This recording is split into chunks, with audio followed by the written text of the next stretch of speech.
If you like getting beaten up like a boxer in a fighting ring, then there's no ride at Disneyland better than the Matterhorn Bobsleds. Many who ride it agree that there is a special kind of bodily torture available here. So why do people ride it then, you ask? Well, because it's one of those fun, unique experiences at Disneyland that you can't get anywhere else. Towering 147 feet into the air, it is and always has been the tallest structure in Disneyland.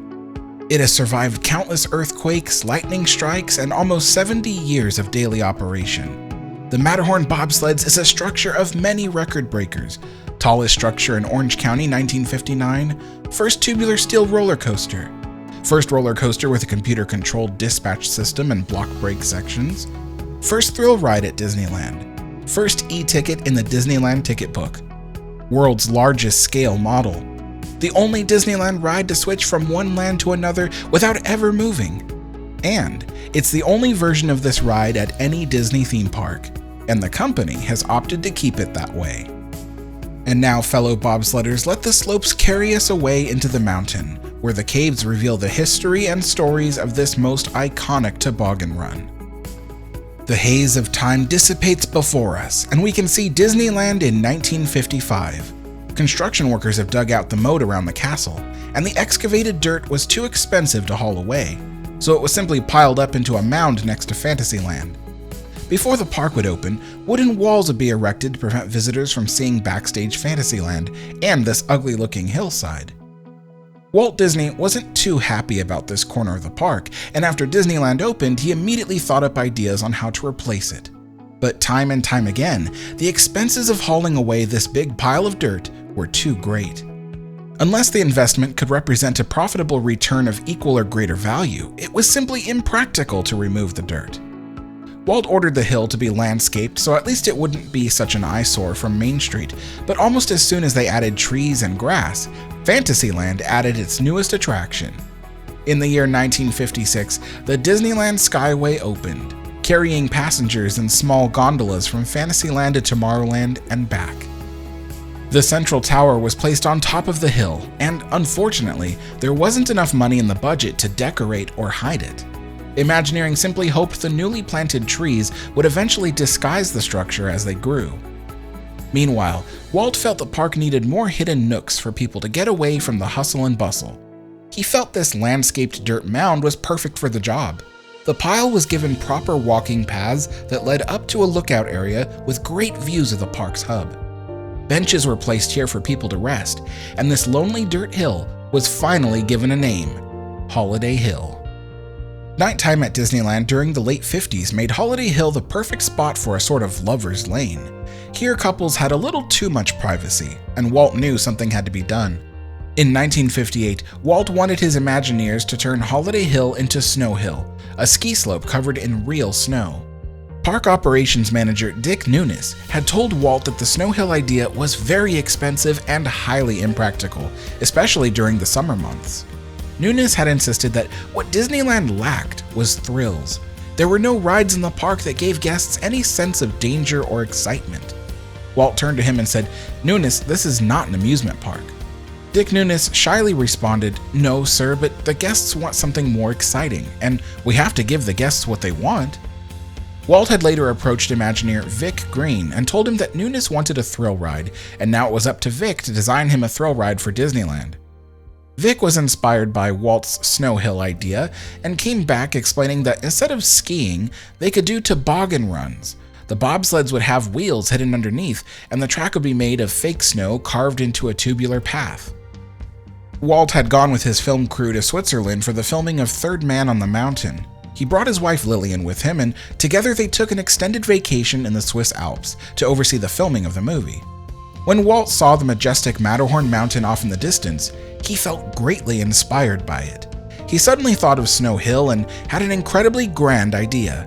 He went to the nearest gift shop and hastily wrote on the back of a Matterhorn postcard, then sent it through the mail. Imagineer Vic Green received the postcard, and on the back was scribbled only a few words. "Vic, build this. Walt." Vic came up with the designs for putting the toboggan ride in a scaled-down version of the Matterhorn. It would be like a Mad Mouse roller coaster, a style of coaster that was gaining popularity in the 50s. Although Dick Nunes thought the capacity was too low. Sure, the ride could satisfy the current demand, but what about the future when the park becomes busier? So Vic approached Imagineer Bob Gurr for help, and he, in turn, held a meeting with the ride's intended manufacturer, Aero Development. Bob had suggested that Aero work on a type of controlled electric analog dispatch system that would allow for several vehicles to traverse the route at the same time. This attraction would be Aero Development's first roller coaster, and even though Mad Mouse coasters were a successful concept already, they weren't sure that the ride system could emulate the smooth banked turns of a toboggan ride. All roller coasters at the time, including Mad Mouse coasters, used flat rails made of either wood or steel. They could be incredibly bumpy and jerky at times, because bending them into shape created small deformations. Bob asked Aero about the rail designs they created for the Jungle Cruise's underwater guideway. They were made of tubular steel and created a smooth transition around turns. He wondered if this material could be turned into a roller coaster track, and in fact, the answer was a definite yes. But again, they had never built a roller coaster before, so Bob would have to design the rails and track himself. Dick Nunes wondered if the attraction would have a high enough capacity, to which Bob responded that they would build 2 tracks to double it.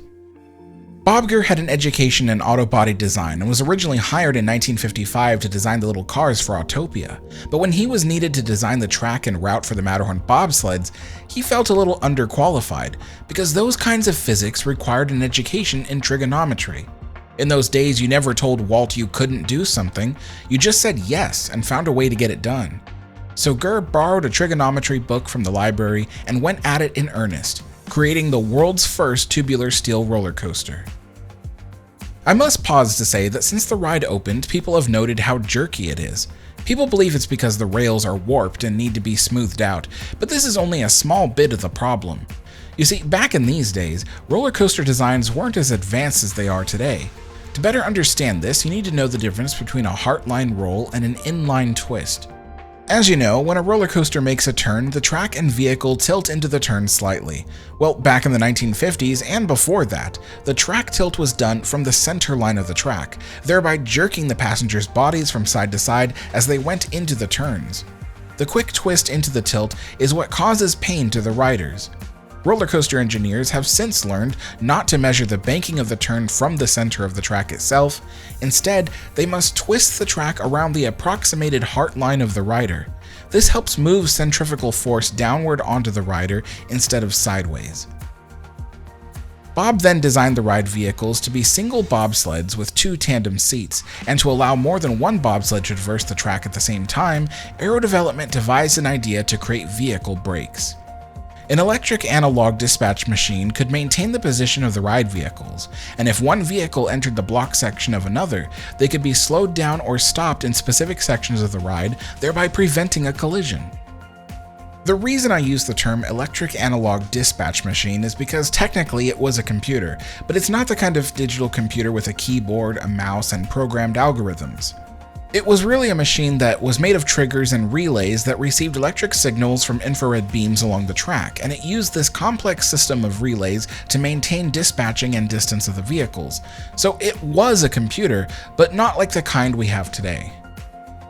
The brakes themselves were primitive. While roller coaster brake mechanisms did exist and brought cars to a stop, no one had yet invented trimming brakes to slow a vehicle down without stopping it. There would be a system of motorized tires along the track in various areas. They rotated at a speed appropriate for that section, and when a bobsled passed over it, it came in contact with the steel pad on the underside. Depending on the speed of the vehicle, it would either slow down or speed up when it came in contact with the tires, and to bring the bobsleds to a complete stop, there were steel brake pads lined with tire treads. They were spring-loaded and were only disengaged when the air cylinders were fully pressurized. The booster tires and brake pads are still used on the ride today. Constantly running over them contributes to the rough and bumpy nature of the ride, but one could argue that the historic ride technology should be appreciated for how unique it is. With Bob handing over his designs for the track and vehicles, Aero Development went to work manufacturing them. Every curve in the track required the rails to be bent with the aid of a hydraulic grip that pinched the rail into shape. A skilled worker monitored the curvature with his own mindful eye. Nowadays, the bending of roller coaster rails is done with the precision of a computer-controlled machine. Meanwhile, structural engineering and construction of the mountain was contracted out to the American Bridge Company. They had quite a portfolio of projects, including building the iconic Oakland Bay Bridge connecting San Francisco to the city of Oakland. Disney's relationship with the construction company continues to this very day, where they were recently contracted to build structures for Star Wars Galaxy's Edge. There was still one big issue in the way of constructing the Matterhorn, and it was staring at them all in the face. Holiday Hill was massive. There was a lot of dirt, and it was going to cost a lot of money to remove it. So when the contract was signed, the agreement was for American Bridge to remove half of the dirt and simply build the Matterhorn on top of what was left. The Skyway system had to be temporarily dismantled so they could remove the central tower and build a new one in the new mountain structure. The dirt left over from Holiday Hill was leveled into a flat mound that stood 8 feet high. Obviously, you can't build something as heavy as the Matterhorn on a pile of dirt, so massive steel piles were driven deep into the ground and filled with high-strength concrete to anchor the mountain to its foundations.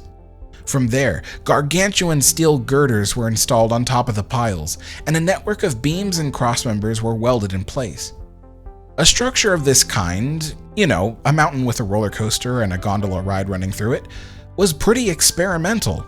So to ensure the structure was strong enough, the beams supporting the structure were manufactured larger than necessary to add a certain amount of redundancy of strength. Earthquakes were also a big problem in California.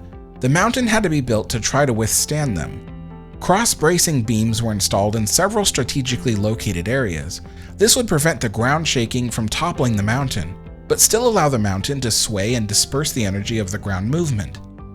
This has proved to be a successful execution of design because the Matterhorn Bobsleds attraction has withstood dozens of earthquakes of notable size, including the destructive 1994 Northridge earthquake.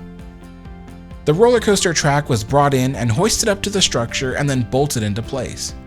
Now, here is where things get interesting. The ride track was attached directly to the mountain structure itself. Today, building codes would require that the support structure for the coaster be built separately from the mountain. Since the ride track and mountain structure are connected together, vibrations and transmitting momentum forces from the ride vehicles could be fatiguing or damaging the mountain structure. Interestingly enough, this cannot be corrected on the Matterhorn because the mountain is already a tangle of metal and concrete as it is, so if Disney wanted to update it by separating the track from the mountain and then install smoother heartline rolls like we talked about earlier, they would need to demolish the whole thing and rebuild it entirely. The year is 1959, and work on the Matterhorn bobsleds was nearing completion. It was time to start building the exterior rockwork of the mountain. Imagineer Fred Yerger, who was the head of the model-making department at WED, was tasked with designing the incredible rockwork facade of the mountain. This was no easy job, as making realistic-looking rock was a challenge for anyone, because it involved amazing attention to detail and great skills at sculpting in order to make the structures look natural. Fred began work building a model of the rockwork for the mountain. The result was nothing short of spectacular. To create the outer shell of the mountain, the part which looks like rock, Imagineers employed a technique which was previously used to build Schweitzer Falls in Adventureland, just 4 years earlier. Steel rebar was bent and welded into sections of the mountain, and from there a fine steel mesh was attached to the rebar. The sections were then lifted up to the mountain and installed, working from top to bottom. A special mix of concrete was sprayed onto the steel mesh, which made the two materials act as one rigid structure. From there, the mountain was painted with a dark gray for the rocks, and certain areas were carefully painted white for the snow. The finished product looked amazing for its time, and even to this very day, Fred Yerger's Matterhorn rockwork can still compete for realism among its modern mountain counterparts. The project was going far over budget, and the plans to install a few caverns were scrapped. The interior of the mountain would be left hollow, but to ensure the steel wasn't fully exposed, the beams were wrapped with crinkled canvas sheets coated in plaster and painted in shades of icy blue and white. Although, the result was not at all convincing. Walt had Imagineers leave plenty of open areas in the rockwork for guests to peer out and see the park, leaving the mountain with as many holes as a block of Swiss cheese. The Matterhorn Bobsleds was part of a major expansion of Tomorrowland, which included adding the monorail and submarine voyage through liquid space. The Tomorrowland expansion was touted as Disneyland's grand reopening, and the 3 attractions were unveiled to the public on June 14, 1959. Now, if you heard me say the Matterhorn was part of Tomorrowland, you heard correctly. It wasn't considered a Fantasyland ride until a major remodel in 1978. Ride operators, mountain climbers, and even Tinker Bell herself all had a place inside the Matterhorn structure to relax and prepare for work.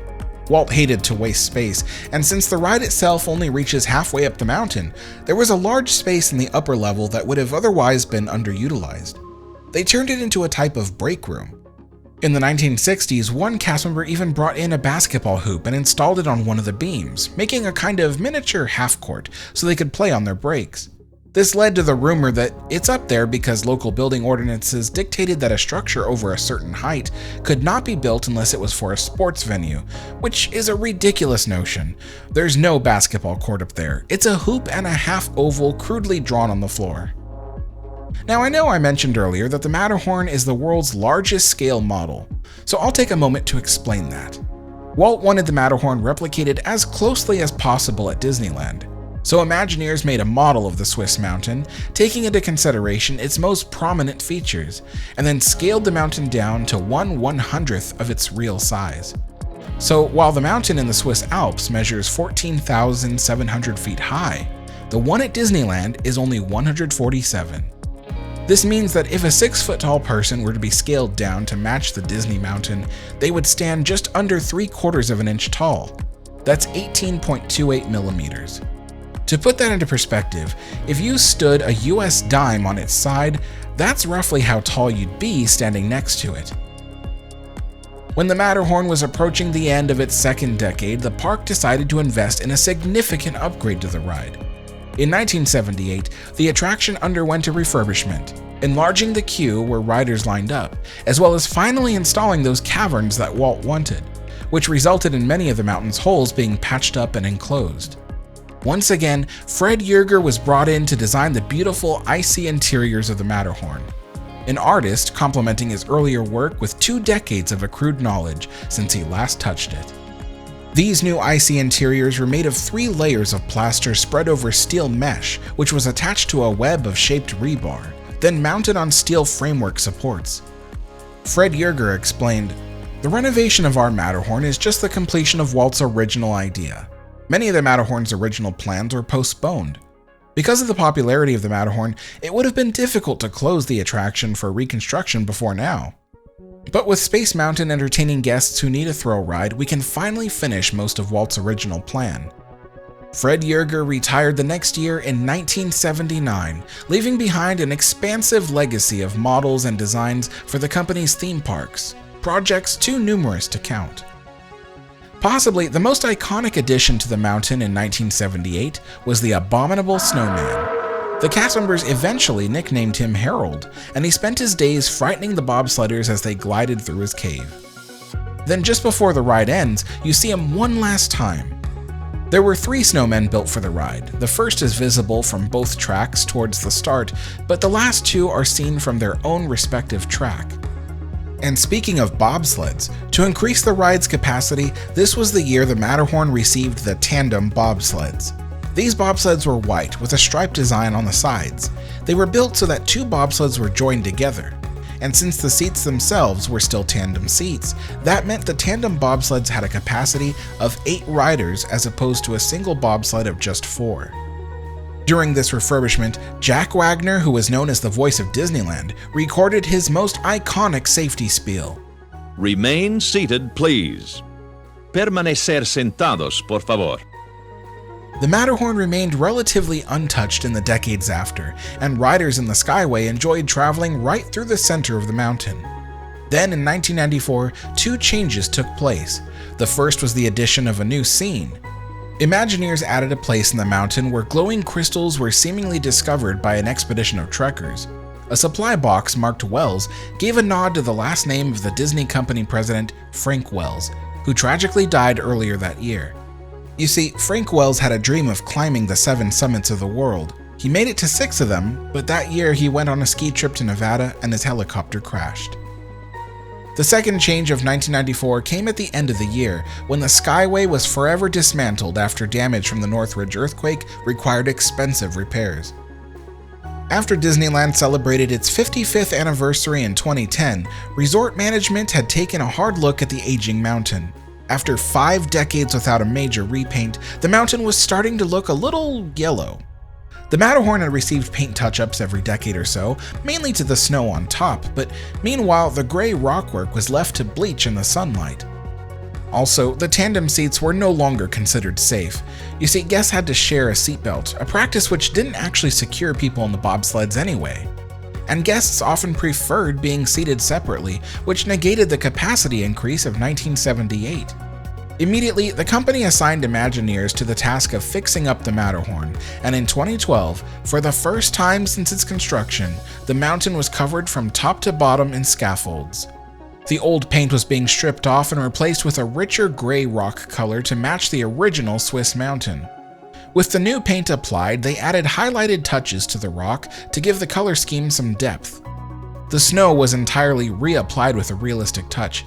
Instead of patches of white paint, this time the technique allowed for a wind-whipped snowy look. The special paint that was applied had small beads of glass in it, the idea being that when the sun reflected off the beads, the snow would glisten realistically, and indeed it worked. As for the inside of the Matterhorn, the caves were repainted and some of the track rails had extra support brackets welded in place to make it more rigid. Harold, the abominable snowman, was given new white fur, and the crystals in the Wells expedition had their lights fixed so they glowed colorfully once again using newly installed LED technology. The mountain also got retrofitted with more catwalks and handrails to meet the stricter Cal OSHA standards that went in place in the early 2010s. These standards were meant to make rides like this one safer for both cast members and riders. It's true that parts of the ride lost their original aesthetics, but it's a small price to pay for safety. Another safety feature that changed was Jack Wagner's remain-seated spiel at the loading area. They replaced the original spiel with a slightly longer one that he originally recorded specifically for breakdowns. Please remain seated with your seatbelt fastened. Permanecer sentados, por favor. The last addition to the 2012 refurbishment was the new series of bobsleds. These bobsleds were still tandem, so they went through the ride 2 at a time. However, the seats themselves were designed for individuals. This meant there was room for 3 seats per bobsled, making each train a full capacity of 6 people. The new bobsleds looked great, but an old issue arose upon their introduction. You see, people had forgotten how uncomfortable the ride was due to its track design. They assumed that the old bobsleds were the issue, so when people got aboard the new bobsleds, they were surprised to see the ride wasn't any smoother. There was an outcry by fans for Disney to fix it. The fix didn't come until the year 2015 when the park underwent Project Sparkle to get ready for Disneyland's 60th anniversary. The bobsleds received padding to make the ride a little more bearable, and to appease the fans, a new abominable snowman was installed. This one is arguably scarier and more animated. The original custom-built monster that could be seen from both tracks was saved by the Disney Archives team and can now be found on display in the queue of the Guardians of the Galaxy ride in Disney California Adventure. They even added new screens to the chain lift area where you can see the snowman stalking you as you climb higher and higher into the mountain. The new abominable snowman wasn't the only addition. The Wells expedition scene from 1994 was replaced with a new one, where an assortment of old ride vehicles and props had been collected by the snowman and stored here. The scene was also a bit of a controversy, as the fans had felt it wasn't right to remove the tribute to Frank Wells. By the end of the next year, the wooden crate labeled Wells was added back in amongst the collection. By 2018, it was time to refresh the bobsleds since they were looking a little worn out. Meanwhile, the queue of the ride was expanded at the front. They added a new entrance structure, and while its use is necessary to mark the ride entrance, it also obstructs the view from the walkway of the original Swiss-themed building. In August of 2019, a chunk of the ride's rockwork the size of a door had fallen from it. This happened overnight, after park hours, and the damage was discovered during a routine pre-opening safety walkthrough. Water splash from the adjacent falls had corroded the steel mesh holding the concrete to the structure. This corrosion isn't new. Over 6 decades of weather, seismic events, and wear and tear have taken their toll. It makes one wonder just how much longer can it last. During a 2-month closure of the ride in 2025, the Matterhorn received even more safety handrails, more steel bracing to parts of the roller coaster track, a few patches of rockwork were identified to be redone, and at last the original Remain Seated spiel from Jack Wagner was put back at the end of the ride. Remain seated, please. Permanecer sentados, por favor. I know a few roller coaster enthusiasts who feel that Matterhorn isn't worth their time. The ride has an average speed of 18 miles per hour, and there are no major drops, corkscrews, loops, or any of that other stuff you see in modern roller coasters nowadays. And there's a reason behind that. Disneyland is not an amusement park. You're not here to ride the biggest and scariest rides ever built. You're here to be transported into another world, a world of stories, of adventure, of good clean fun. Your favorite big scary roller coasters wouldn't exist if it wasn't for the track and dispatch technology invented for the Matterhorn Bobsleds. I find it both fascinating and amusing to think that this attraction was dreamed up on a whim by Walt Disney, with such an unassuming declaration on the back of a postcard, and that the ride engineering was designed by a man whose education was in automobile body design and manufactured by a ride company that had never built a roller coaster before, but went on to become one of the world's leading roller coaster manufacturers.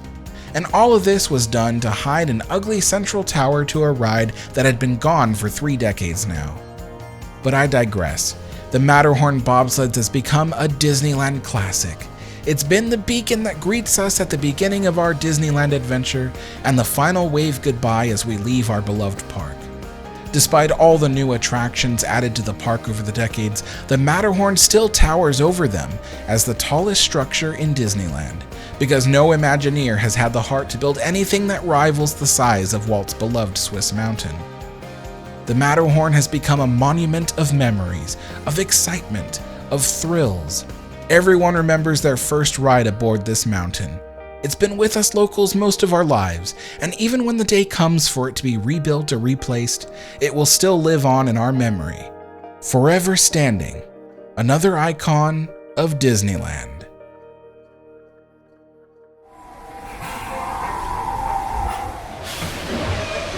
Remain seated, please. Permanecer sentados, por favor.